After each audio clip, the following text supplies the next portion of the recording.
কেমন আছো তোমরা সবাই? আশা করি তোমরা সবাই খুব ভালো আছো, আমরাও খুব ভালো আছি। তো আজকে ভোর ভোর বেরিয়ে গেছি। তো আজকে যাচ্ছি ভোরবেলা স্টেশন। এবার তোমরা ভাবছো তো এত ভোরবেলায় কেন যাচ্ছি স্টেশন? কারণ আছে। আর এই দিকে দেখো ভোরবেলায় রাস্তাগুলো কি সুন্দর, উঠতে কষ্ট হয় কিন্তু উঠে গেলে তারপরে কি ভালো লাগে। আর এই যে স্টেশন চলে এসেছি, এত ভোরবেলাতেও কত ভিড় দেখো। আর ওখানে আমার ভাসুর আর আমার বর গেছে গাড়ি রাখতে স্ট্যান্ডে। আর এখানে দেখো 5টা 12 বেজে গেছে, 5টা 25 না 5টা কততে বেশ ট্রেন ছিল কাটোয়া। তো আমরা যথারীতি না দৌড়ে দৌড়ে ট্রেনটা ধরেছি। এইটাতে আমি আমার ভাসুর উঠতে পেরেছি, পিছনটাতে আমার ছেলে আর আমার বর উঠেছে। তো যাই হোক, একটা স্টপেজ পর ওরা আবার চলে আসবে।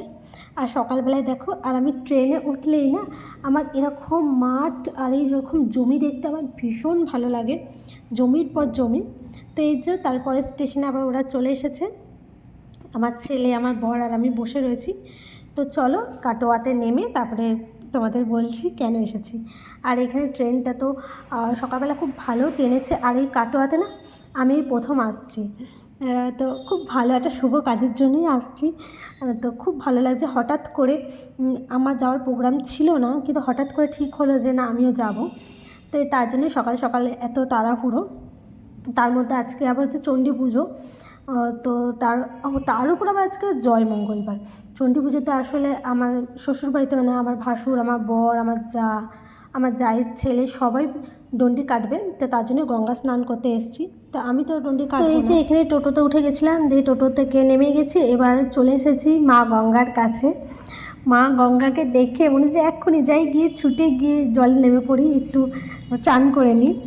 তো যাই হোক, তোমাদেরও চলো দেখাই মা গঙ্গাকে। কাটোয়াতে যে গঙ্গা রয়েছে, তো সেই মা গঙ্গাকে এই দেখো। তো চলো এবার একটু ঘাটের দিকে নামা যায়। আর আমরা কোথা দিয়ে যাচ্ছি দেখবে, এই দেখো এই ঢালু জায়গা থেকে। একবার ভাবছি যদি স্লিপটা কাটি কী যে অবস্থা হবে। তো যাই হোক, চান টান করি, চানটা করেও আবার তাড়াহুড়ো জানো। তার কারণ হচ্ছে 7টা 25 না 7:30টায় আবার ট্রেন ছিল, সেটাও যথারীতি দৌড়ে দৌড়ে ধরতে হয়েছে। তো একটু যে দেরি করব তারও উপায় ছিল না। তার কারণ হচ্ছে এখান থেকে গিয়ে আবার পুজো দিতে যাবো আজকে, যেহেতু জয় মঙ্গলবার। তারপরে আবার ওরা যেহেতু সারাদিন না খেয়ে থাকবে, জলও খাবে না, তো ওরাও তো ডন্ডি কাটবে। তো সেই জন্যই আর কি একটু তাড়াহুড়োই ছিল। তো আমরা নেমে গেছি, এই যে নেমে গিয়ে চলে এসেছি মিষ্টির দোকানে। এবার মিষ্টি কিনতে, চণ্ডী পুজোর মিষ্টি, তারপরে জয়মঙ্গলবারের মিষ্টি, চণ্ডী পুজো 2 জায়গায় হবে, সেখানে 2 জায়গার জন্য মিষ্টি কেনা।